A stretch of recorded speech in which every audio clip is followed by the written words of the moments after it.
जय हिंद सभी बच्चे को। देखिए हम इस क्लास में भारत की जनगणना से रिलेटेड जो भी इम्पोर्टेंट पॉइंट होता है उसको क्या करेंगे, डिस्कशन करेंगे। तो आप जितना भी पॉइंट बताएंगे उस पॉइंट को आप क्या कर लीजिएगा, याद कर लीजिएगा। हर एक पॉइंट आपका एग्जाम में पूछा जाएगा। चलिए स्टार्ट करते हैं। देखिए ये जो है ये एसएससी वाले भी देख सकता है।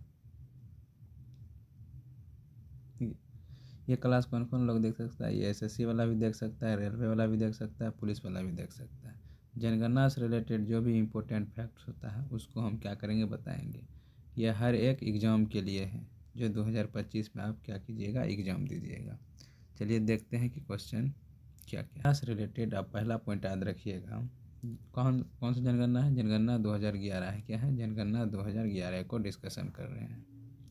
देखिए पहला पॉइंट आप याद रखिएगा, भारत में पहली बार जनगणना की शुरुआत कब हुई थी। भारत में पहली बार जनगणना की शुरुआत कब हुई थी, वो 1872 ईस्वी में। किसके समय में हुआ था, हुआ था लॉर्ड मेयो के कार्यकाल में। किसमें, लॉर्ड मेयो के कार्यकाल में हुआ था।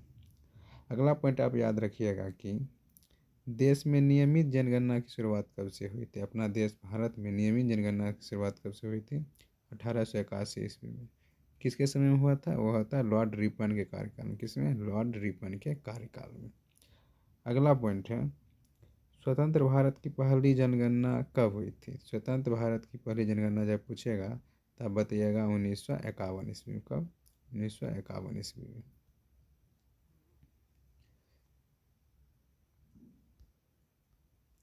चलिए अगला पॉइंट आप याद रखिएगा, जनगणना का महान विभाजक वर्ष जब आपसे पूछेगा, महान विभाजक वर्ष, तो आप बताइएगा 1921। कब बताइएगा, 1921 ईस्वी में। वही जब आपसे लघु विभाजक वर्ष पूछेगा तब बताइएगा 1951 ईस्वी। कब, 1951 ईस्वी। अगला पॉइंट आप याद रखिएगा कि जनगणना से संबंधित अनुच्छेद कौन सा आर्टिकल में आता है। अनुच्छेद किस में आता है, तो अनुच्छेद 246 में। कितना, अनुच्छेद 246। किस अनुसूची में आता है, तो सातवीं अनुसूची में। सातवीं अनुसूची में किस में, संघ सूची में आता है। किस में, संघ सूची में आता है। जनगणना जो होता है प्रत्येक कितने साल में कराया जाता है, उसका जो टाइम होता है मतलब अवधि, वो होता है 10 वर्ष में। कितने, 10 वर्ष में हर एक बार क्या होता है, जनगणना कराया जाता है।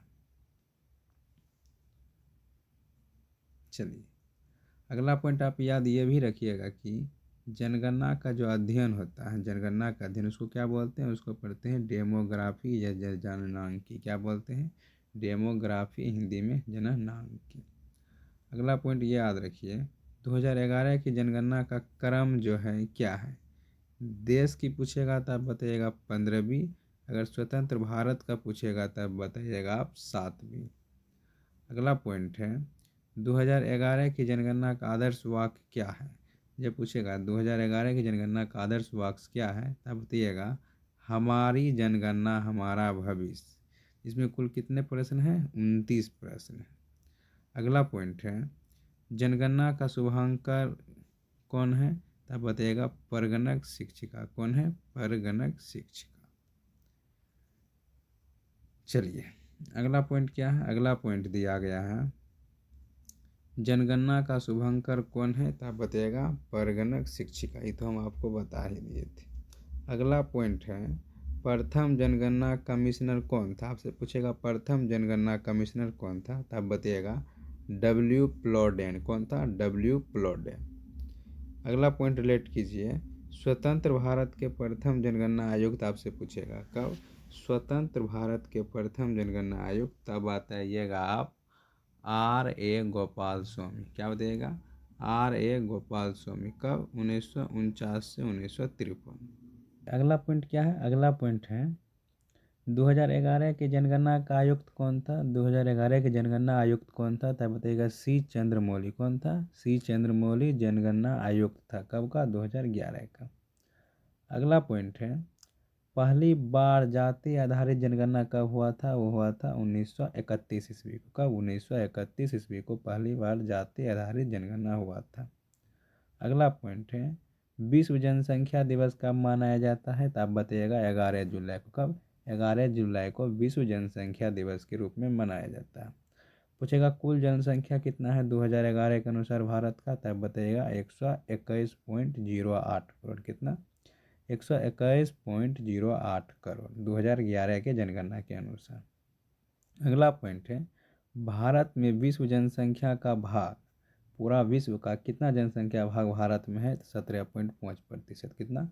17.5% 2011 के जनगणना के अनुसार।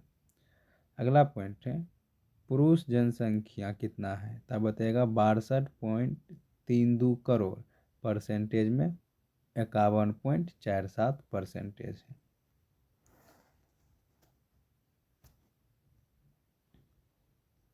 महिला कितना है? महिला का पूछेगा जनसंख्या कितना है, तब बताइएगा 58.75 करोड़, अगर परसेंटेज में पूछेगा तो 48.53%। ये सब डाटा आप याद रखिएगा, एग्जाम में यही से क्वेश्चन पूछेगा। अगला पॉइंट दिया गया है, 10 के वृद्धि दर पूछेगा, 10 के वृद्धि दर, तब बताइएगा 17.7%। अगर आपसे वार्षिक वृद्धि दर पूछेगा तब बताइएगा 1.64%। क्या? 1.64%। अगला पॉइंट आप याद रखिएगा, कुल साक्षरता दर कितना है 2011 की जनगणना के अनुसार? 73%। इसमें कि पुरुष का साक्षरता दर कितना है? 80.98%। महिला का साक्षरता दर कितना है? 64.6%। आप ये पॉइंट क्या कीजिएगा, याद रखिएगा। जितना भी डाटा है, डाटा आप याद रखिएगा, क्योंकि जनगणना से डाटा ही बच्चा क्या करता है, कन्फ्यूजन में होता है, जिससे क्वेश्चन क्या हो जाता है, गलत हो जाता है। अगर 2011 की जनगणना के अनुसार अगर लिंगानुपात देखें तो कितना है? 943 प्रति 1000 पुरुष पर जो महिलाएं की संख्या होता है उसी को क्या बोलते हैं? लिंगानुपात बोलते हैं। अगर शिशु लिंगानुपात पूछेगा तब बताइएगा 919। कितना होता है? 919। ये जो शिशु लिंगानुपात होता है कितने वर्ष के बच्चों से निकाला जाता है? 0 से 6 वर्ष के बच्चों के लिए निकाला जाता है।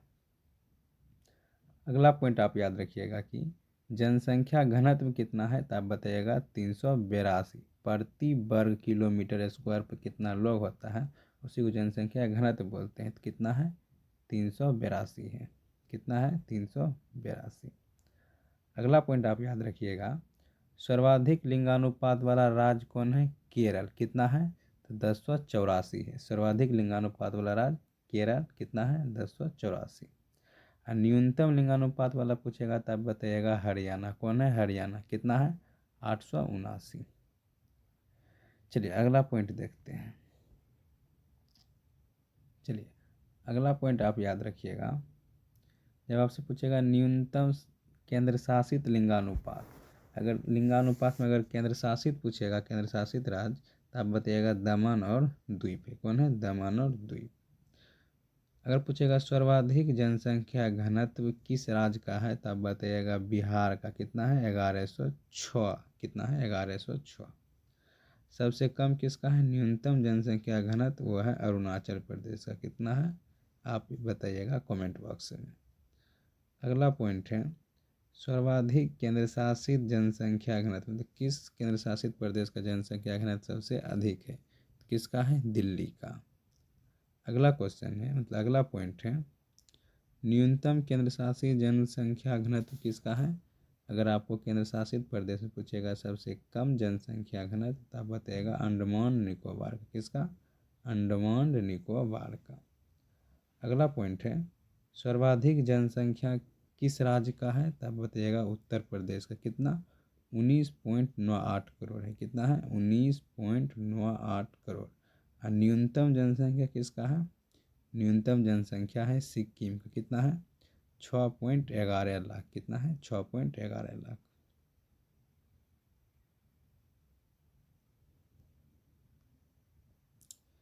अगला पॉइंट आप याद रखिए, अगला पॉइंट, सर्वाधिक केंद्र शासित प्रदेश जिसकी जनसंख्या सबसे अधिक है, किसकी है? वो है दिल्ली का। किसका? दिल्ली का।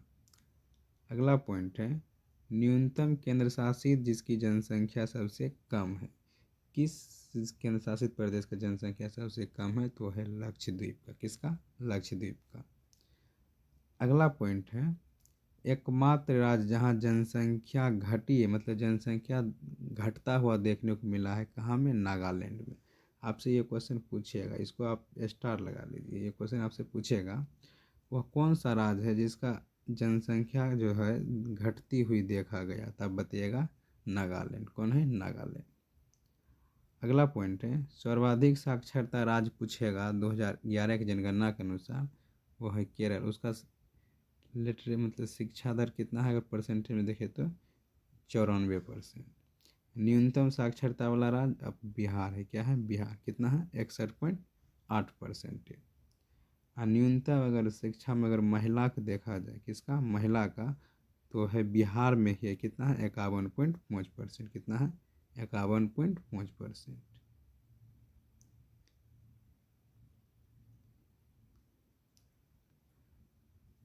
चलिए अगला पॉइंट है न्यूनतम महिला साक्षरता दर कहाँ है? बिहार में। कितना है? 51.5%। सर्वाधिक शिक्षा केंद्र शासित प्रदेश में जब आपसे पूछेगा सर्वाधिक केंद्र शासित प्रदेश किसका साक्षरता दर सबसे अधिक है, तब बताइएगा लक्षद्वीप का। किसका है? लक्षद्वीप का। और न्यूनतम साक्षरता दर वाला केंद्र शासित प्रदेश कौन है? वह है दादर नगर हवेली। कौन है? दादर नगर हवेली। अगला पॉइंट आप याद रखिए, अधिक जनसंख्या वाला जिला कौन सा है? तो है महाराष्ट्र का थाने। क्या है? अधिक जनसंख्या वाला जिला महाराष्ट्र का थाना है। चलिए अगला पॉइंट है कम जनसंख्या वाला जिला। कम जनसंख्या वाला जिला अरुणाचल प्रदेश का दिबांग घाटी है। अरुणाचल प्रदेश का दिबांग घाटी। लास्ट पॉइंट है अधिक जिलों वाला राज्य कौन सा है? तो उत्तर प्रदेश। कौन है? उत्तर प्रदेश। कितना है? 75। कितना है? 75। देखिए इससे आगे भी हम आपको एक डाटा वाला करवाएंगे, जिसमें कि उस डाटा को आप याद रखिएगा, उस डाटा से रिलेटेड आपसे क्वेश्चन पूछेगा। तो ये तो थोड़ा सा हम आपको ये डाटा ऊपर ऊपर बता दें जो कि आप याद रखिएगा। एक और वीडियो लाएंगे जिसमें कि आपको बताएंगे रिलेट करते हुए कि आप इसको क्या कीजिए, याद रखिए, ताकि क्या हो, आप क्वेश्चन को टेकअप कर सकते हैं, ताकि आप क्वेश्चन को क्या कर सकते हैं, सॉल्व कर सकते हैं। चलिए मिलते हैं जनगणना के दूसरे वीडियो में। आज के लिए इतना है।